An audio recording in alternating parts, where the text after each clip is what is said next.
স্বাধীনতা দিবস, লেখক রামচন্দ্র পাল। স্বাধীনতা দিবস এলে চারিদিকে ধুমধাম, গান, কবিতা, প্রবাদ ফেরি বাজছে গ্রাম। কাগজ কুড়িয়ে ভিড়ে ছেলে প্রশ্ন করে মাকে, এই যে স্বাধীন স্বাধীন বলছে, স্বাধীন বলে কাকে? চারিদিকে এই রঙিন জেল্লা, রঙিন জামা শাড়ি, পতাকার তিন রঙা হাসি খুশি ছড়া। মাইকে যে গান বাজছে আমার দেশের মাটি, আমরা কেন কাগজ করি নোংরা পচা ঘাটি? আমরা থাকি ফুটপাতে, খাই ভিক্ষে করে করে, অসুখ হলে ওষুধ ছাড়াই ফুটপাতে যাই মরে। এ কেমন স্বাধীনতা? এ কোন স্বাধীন দেশ? একটি দিনও পাই না খেতে দই ছানা সন্দেশ।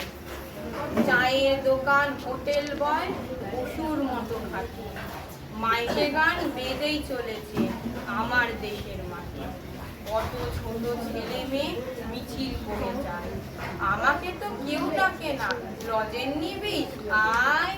কত রকম বক্তৃতা আর অমর রহে নাম।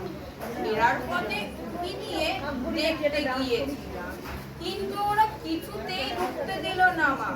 বললো, বেরো ছিঁচকে পেটুকে, যা বেরিয়ে যা। একজন তো ধাক্কা মেরে ফেলেই দিল ফেলে, বললো, দাও বেটাকে জেলে, এটা পকেট মারে।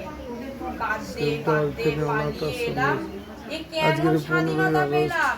এ কোন স্বাধীন দেশ? হাততালি।